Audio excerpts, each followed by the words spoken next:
യോജിക്കാൻ പറ്റില്ല എന്ന് പറയുന്നതിനെ നമ്മളായിട്ട് എത്ര കൂട്ടിക്കെട്ടിയാലും അത് മുറുകില്ല. അല്ല സ്വാമി, ഇപ്പൊ വിവാഹം നടന്നില്ലെങ്കിൽ പിന്നെ 4 വർഷം കാത്തിരിക്കേണ്ടി വരുമെന്നാ ജാതകത്തിൽ പറഞ്ഞിരിക്കുന്നേ. അതാ വേഗത്തിൽ നടത്താൻ തീരുമാനിച്ചത്. വേഗത്തിൽ നടത്തി ആപത്ത് വിളിച്ചു വരുത്തുന്നതിനേക്കാളും നല്ലത് ഇപ്പോ അല്പം സംയമനം പാലിക്കുന്നതല്ലേ? അല്ല സ്വാമിജി, വിവാഹത്തിനുള്ള എല്ലാ അറേഞ്ച്മെന്റ്സും ചെയ്തു കഴിഞ്ഞു. ഇനി മാറ്റിവെക്കാന്ന് പറഞ്ഞ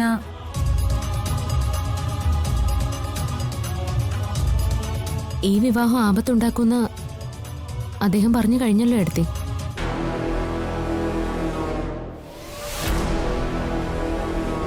ഞാൻ നേരത്തെ പറഞ്ഞല്ലോ, ഇവിടുത്തെ മകന് മാംഗല്യം കഴിയേണ്ട സമയം കഴിഞ്ഞു.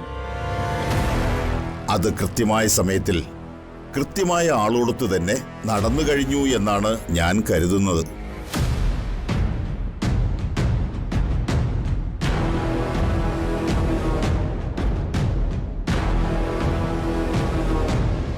മകന്റെ നാള് കാർത്തിക.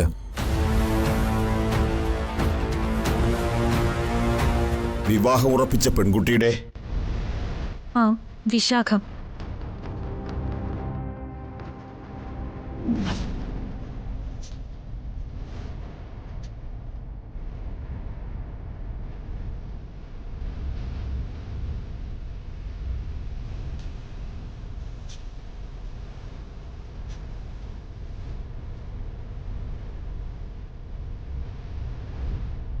ഈ 2 നാളുകൾ ഈ ഒരു വീട്ടിൽ സംഗമിക്കാൻ പാടില്ലെന്ന് ജാതകം നോക്കി ജ്യോത്സ്യൻ പറഞ്ഞു തന്നിരുന്നില്ലേ?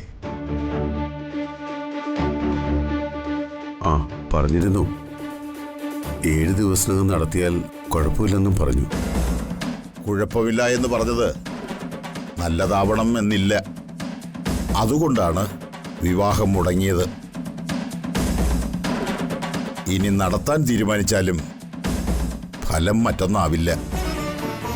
വേണമെങ്കിൽ ഒരു പരീക്ഷണമാവാം, അത്രയേ ഉള്ളൂ.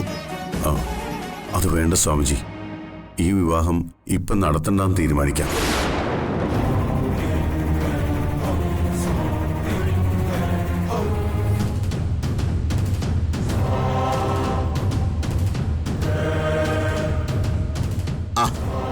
അത് നല്ല തീരുമാനം. ഇപ്പോ കുറച്ച് മനോവിഷമം ഉണ്ടായാലും പിന്നീടത് അനുഗ്രഹമാവും എന്ന് വിശ്വസിക്കുക. എനിക്ക് സേതുമാധവനോട് മാത്രമായി ചില കാര്യങ്ങൾ സംസാരിക്കാനുണ്ട്. വരൂ.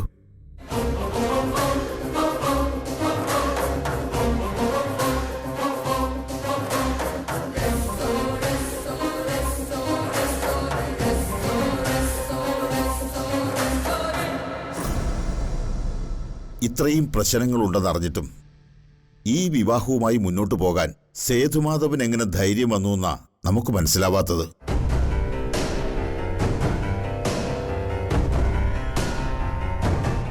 ഈശ്വരവിശ്വാസമൊക്കെ മനസ്സിൽ നിന്ന് പോയോ? അയ്യോ, അങ്ങനെയല്ല സ്വാമി. ഞാനായിട്ടാ ഈ വിവാഹം നിശ്ചയിച്ചതും ഉറപ്പിച്ചതും. ഇല്ലാത്ത ആഗ്രഹം പിള്ളേർക്ക് കൊടുത്തിട്ട് അവരെ വിഷമിപ്പിക്കേണ്ടെന്ന് കരുതി. ഈശ്വര നിശ്ചയത്തിൽ മനുഷ്യന്റെ വൈകാരികതയ്ക്ക് എന്ത് പ്രസക്തിയാണ്? ഞാൻ ഈ വീട്ടിൽ കാണുന്നത് കേവലം വാസ്തുദോഷം മാത്രമല്ല, കുടിപ്പകയുടെ പകരം തീർക്കൽ കൂടിയുണ്ട്. ഉള്ളിൽ പക നിറച്ച് കളം നിറഞ്ഞാടുന്ന ഒരു സ്ത്രീയാകണമത്.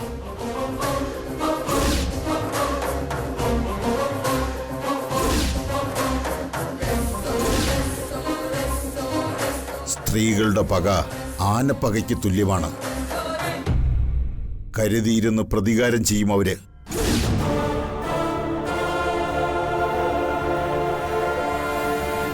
അത്ര എളുപ്പത്തിൽ അതിൽ നിന്ന് രക്ഷയുമില്ലെന്നാണ് ഞെട്ടിപ്പിക്കുന്ന മറ്റൊരു സത്യം. സ്വാമി പറഞ്ഞു വരുന്നത് ഈ കുടുംബത്തിന് ശത്രുക്കളുണ്ടെന്നാണോ? അങ്ങനെ ശത്രുക്കളുണ്ടാവാനും മാത്രം, അതും ഇവിടെയുള്ളവർക്ക്? ശത്രുവും ഇവിടെയുള്ളതാണെങ്കിലോ?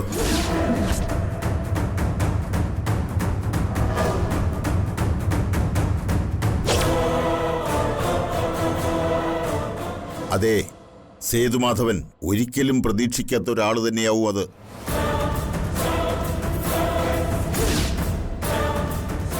അത് പക്ഷേ ഈ വീട്ടിൽ ഒരുമിച്ച് താമസിക്കുന്ന ആള് തന്നെയാവണമെന്നില്ല. ഇവിടെ ഉള്ളത് എന്ന് പറഞ്ഞത് സേതുമാധവന്റെ കുടുംബത്തിലുള്ളത് എന്നർത്ഥം.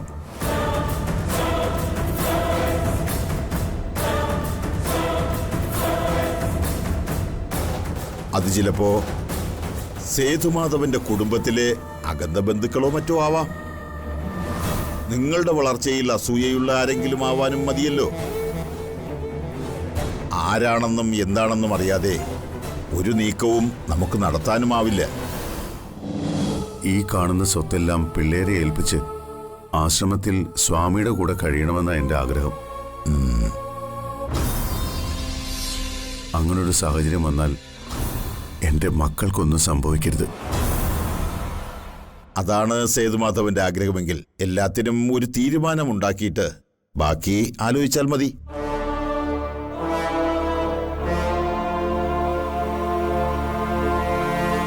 അതുവരെ സൂക്ഷിക്കണം, വളരെ സൂക്ഷിക്കണം.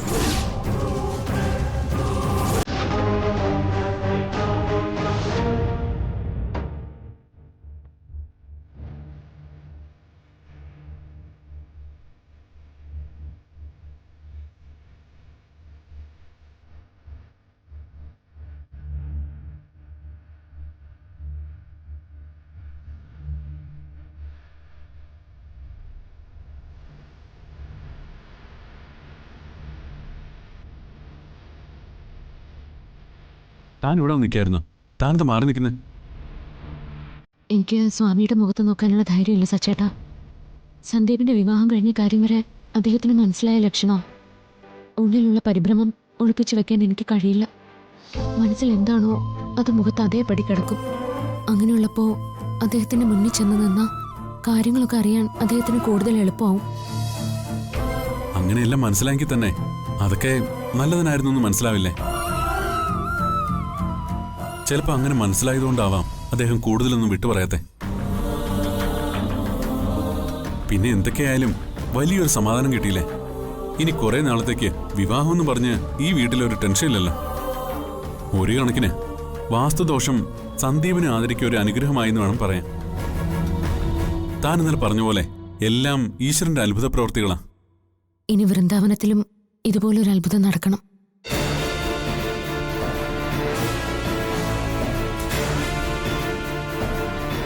നമ്മുടെ ഈ പകുതി ആശ്വാസം മുഴുവൻ ആശ്വാസത്തിലേക്ക് മാറണമെങ്കിൽ അവിടെ ആതിരയ്ക്ക് വേണ്ടി ഉറപ്പിച്ച വിവാഹത്തിൽ നിന്ന് അനുപേണ്ണെ പിന്തിരിപ്പിച്ചേ പറ്റൂ.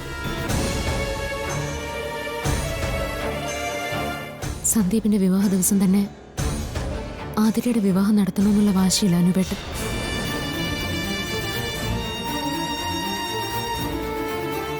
എല്ലാ പ്രശ്നങ്ങളും തീർത്തിട്ട് എന്നാണാവോ നമുക്ക് നമ്മുടെ ജീവിതം ജീവിക്കാൻ പറ്റുന്നത്? ഒന്ന് മാറുമ്പോൾ അടുത്തത്. ഒരൊറ്റ തീർപ്പാക്കലിനുള്ള സാഹചര്യവും ഇതല്ല. ഒരു വ്യക്തമായ കാരണം പറഞ്ഞില്ലെങ്കിൽ അനുപേട്ട സമ്മതിക്കുകയില്ല.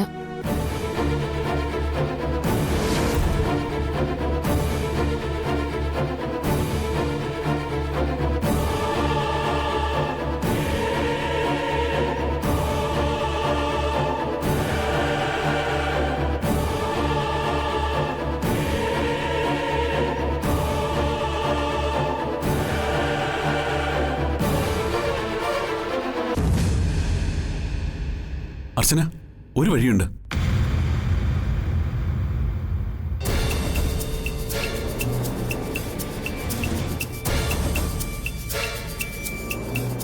അല്പം വളഞ്ഞ വഴിയാ. സൂക്ഷ്മതയോടെ കൈകാര്യം ചെയ്താല് ചിലപ്പോൾ വർക്കൗട്ട് ആവാൻ സാധ്യതയുണ്ട്. എന്റെ കുരുട്ടുബുദ്ധിയിൽ തോന്നിയതാ.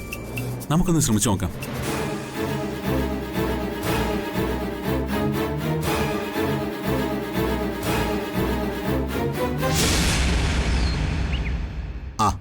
എന്നാൽ ഇറങ്ങട്ടെ സേതു.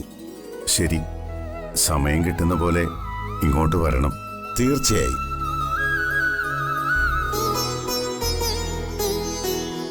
നിങ്ങളെക്കുറിച്ച് സേതുമാധവന് വലിയ പ്രതീക്ഷയാണുള്ളത്. നിങ്ങളുടെ സന്തോഷകരമായ ഒരു കുടുംബജീവിതവും നിങ്ങൾക്കൊരു കുഞ്ഞും.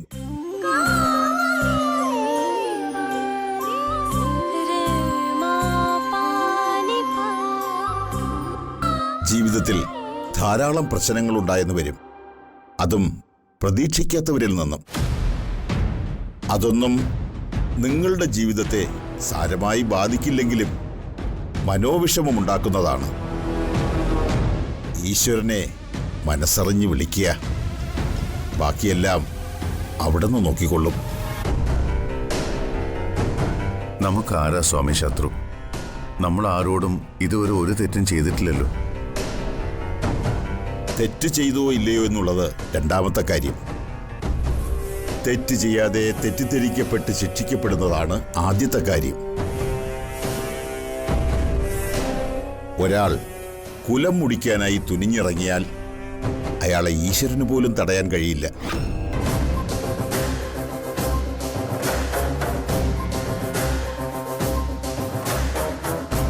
നമ്മുടെ ഇഷ്ടങ്ങളെയും അനിഷ്ടങ്ങളെയും അറിയാവുന്ന ഒരാൾക്ക് വേഗം നമ്മളെ വിഡ്ഢിയാക്കാൻ കഴിഞ്ഞെന്ന് വരും. നമ്മുടെ ശ്രദ്ധയൊന്നു മാറിയാലേ മൃത്യുവാണ് പ്രതിഫലം.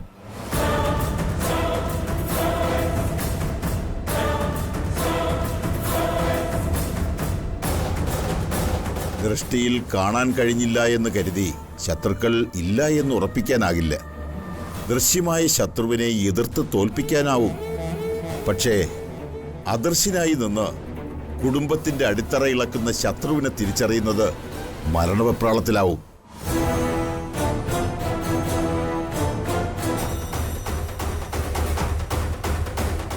അതുകൊണ്ട് അന്ധമായി ആരെയും വിശ്വസിക്കരുത്, ആരെയും.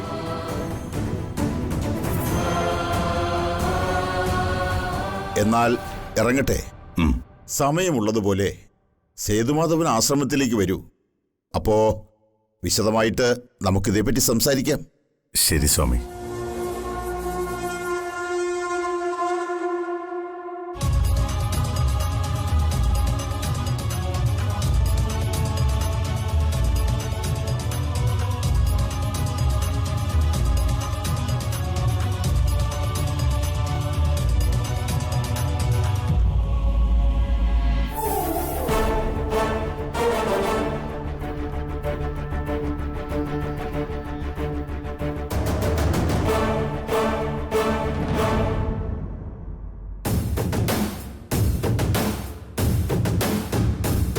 ആ അദൃശ്യ ശത്രു ഈ നിൽക്കുന്ന മൂത്ത മരുമകളാണെന്ന് ഞാൻ എല്ലാവരോടും പറയട്ടെ.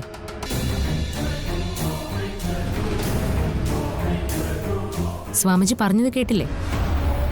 എനിക്ക് ശത്രുദോഷം കാരണം മനോവിഷമം ഉണ്ടാവുന്നു. ഈ ശത്രു കാരണം ഒരു ദോഷം എനിക്കുണ്ടാവില്ല. പക്ഷെ അങ്ങോട്ട് ദോഷം ഉണ്ടാവും, നല്ല ദോഷം ഉണ്ടാവും. ഈ കുടുംബത്തിന്റെ അടിത്തറ ഇളക്കുന്നത് പോയിട്ട് അതിനെക്കുറിച്ച് ആലോചിക്കാൻ പോലും ഞാൻ സമ്മതിക്കില്ല. ഇപ്പൊ കണ്ടില്ലേ ഞാൻ മുടക്കാതെ തന്നെ ഈ വിവാഹം മുടങ്ങിയത്? ഇതിൽ നിങ്ങൾക്ക് എന്ത് മനസ്സിലായി? ഈശ്വരൻ എൻ്റെ കൂടെയാ, ഈ അർച്ചനയുടെ കൂടെ. ഇന്നലെ നിങ്ങൾ വെല്ലുവിളിച്ച പോലെ ഇന്ന് ഞാനും വെല്ലുവിളിക്കാം. ഇനി ധൈര്യം ഉണ്ടെങ്കിൽ ഈ വിവാഹം നടത്തി കാണിക്കേ.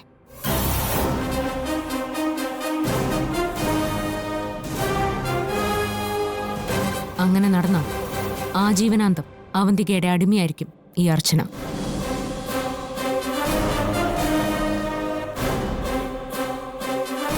കൂടുതൽ തിളച്ച് പൊങ്ങണ്ട. ഇതിലൊന്നും പേടിക്കാൻ പോകുന്നില്ല ഞങ്ങള്. ഈ വിവാഹം നടത്തി കാണിച്ചു തരാം.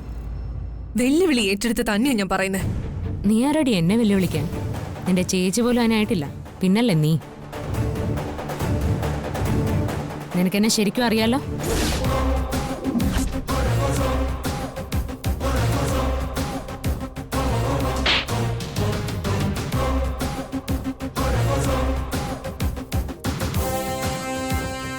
വീണ്ടും എന്നെ കൊണ്ടത് ചെയ്യിക്കരുത്.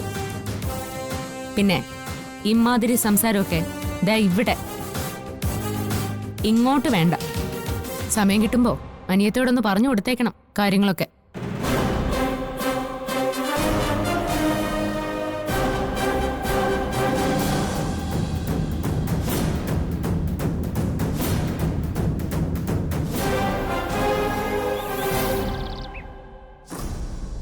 നടത്തുവാണേല് ദേ ഇപ്പം നടത്തണം. എന്താ പറ്റുമോ?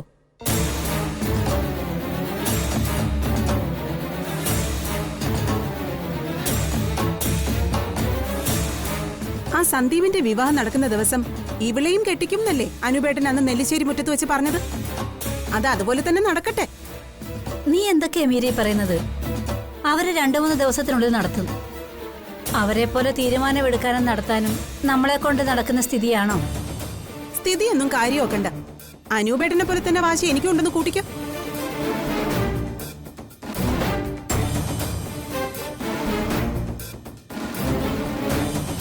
ഞാൻ അവരോട് വിളിച്ചു പറഞ്ഞോളാം. തൽക്കാലം അമ്പലത്തിൽ വെച്ച് അത്യാവശ്യം ബന്ധുക്കളെയൊക്കെ വിളിച്ചു വരുത്തി ഒരു താലി കെട്ട്. 1 മാസത്തിനുള്ളിൽ നാട്ടുകാരെ മുഴുവൻ വിളിച്ചു ചേർത്തൊരു പാർട്ടി. ഞാൻ പറഞ്ഞ അവര് കേക്കും. ആ 1 മാസം കൊണ്ട് നമുക്ക് ലോൺ എടുക്കാമല്ലോ. എന്തു പറയുന്നു? സമ്മതാണോ എല്ലാവർക്കും?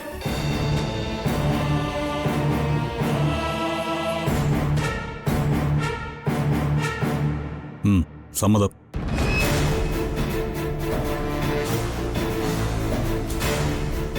ആ നീ അവരോടൊന്ന് സംസാരിക്കും. 1 മാസത്തിനകം ലോൺ എടുത്തോ കടം വാങ്ങിയോ ഞാനത് നടത്താം. പക്ഷേ സന്ദീപിന്റെ വിവാഹം നടക്കുന്ന ദിവസം തന്നെ താലികെട്ട് നടന്നിരിക്കണം. ആ ഇനി ആരും ഒന്നും പറയണ്ട. എല്ലാം ഞാൻ അവരെ കൊണ്ട് സമ്മതിപ്പിച്ചോളാം. വാശി കാണിക്കുന്നവ കൊള്ളാം, പക്ഷെ എല്ലാരും കൂടി എന്റെ കൊച്ചിന്റെ ജീവിതം നശിപ്പിക്കരുത്. അയ്യോ അച്ഛാ, ജീവിതം നശിപ്പിക്കാനല്ല, ജീവിതം ഉണ്ടാക്കുന്ന കാര്യം പറയുന്നത്.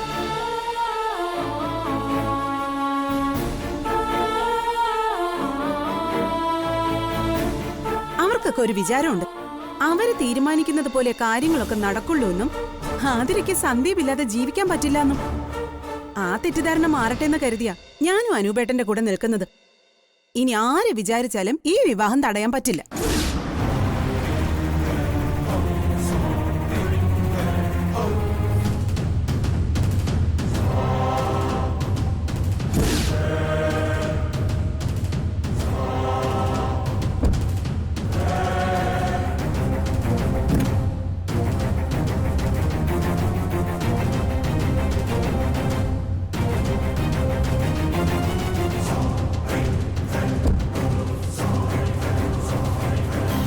ചേച്ചി സച്ചേട്ടനും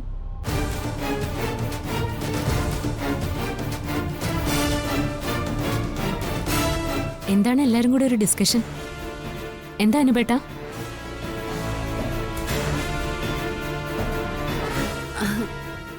ഞങ്ങളെ ആതിരയുടെ വിവാഹകാര്യം സംസാരിക്കുമായിരുന്നു. ഞങ്ങളത് ഉറപ്പിച്ചു. ആഹാ, നിങ്ങൾ എല്ലാരും കൂടി അങ്ങ് ഉറപ്പിച്ചോ? അത് കൊള്ളാലോ. ദയാനന്ദൻ മാഷിനും കമലയ്ക്കും മക്കളും 3. അതിലൊന്നാണ് ഞാൻ. ഞാൻ ഈ കാര്യമൊന്നും ഇതുവരെ അറിഞ്ഞില്ലല്ലോ.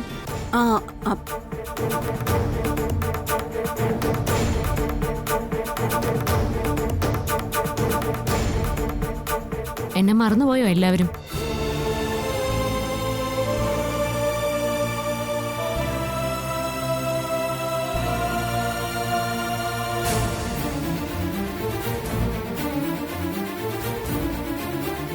പെറ്റമ്മ വരെ എന്നെ വിളിച്ചൊരു വാക്ക് പറയാത്ത സ്ഥിതിക്ക് എനിക്ക് ഈ വീട്ടിലും നിങ്ങളുടെയൊക്കെ മനസ്സിലും ഒരു സ്ഥാനമില്ലെന്ന് മനസ്സിലായി. പക്ഷെ എൻ്റെ അനിയത്തി എന്നെ വിളിച്ചു പറഞ്ഞു. അതുകൊണ്ടാണ് ഞാൻ ഇങ്ങോട്ട് വന്നത്. നിന്നെ അറിയിക്കേണ്ടെന്ന് ഞാൻ തന്നെ എല്ലാരോടും പറഞ്ഞത്. നീ അറിഞ്ഞാം ഇതിനിടയ്ക്ക് എന്തെങ്കിലും മുടക്ക് വർത്തമാനവുമായി നീ വരുമെന്ന് അറിയാവുന്നതുകൊണ്ട്. അങ്ങനെ ഞാൻ എന്തെങ്കിലും പറഞ്ഞത് മുടക്കിയാ വീണ്ടും തൊലിയുരിഞ്ഞു പോവായിരിക്കും.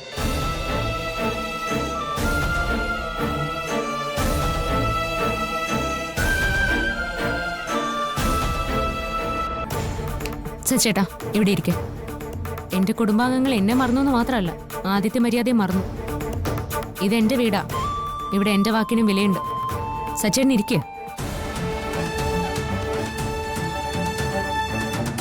ആതിരെ, ഇവിടെ ഇരിക്കെ.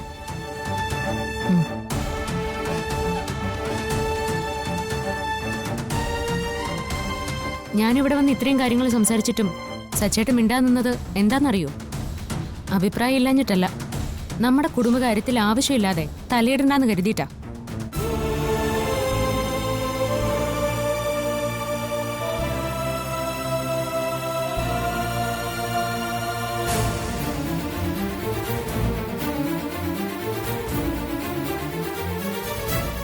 പക്ഷേ സച്ചേട്ടൻ ഇപ്പൊ എന്നോടൊപ്പം വന്നിരിക്കുന്നത് എന്റെ വീട്ടിലൊരു പ്രശ്നം ഉണ്ടാവുമ്പോൾ ആ പ്രശ്നത്തിൽ പരിഹാരം കാണാൻ വേണ്ടിയാ, അല്ലാതെ പ്രശ്നത്തെ വഷളാക്കാൻ വേണ്ടിയല്ല.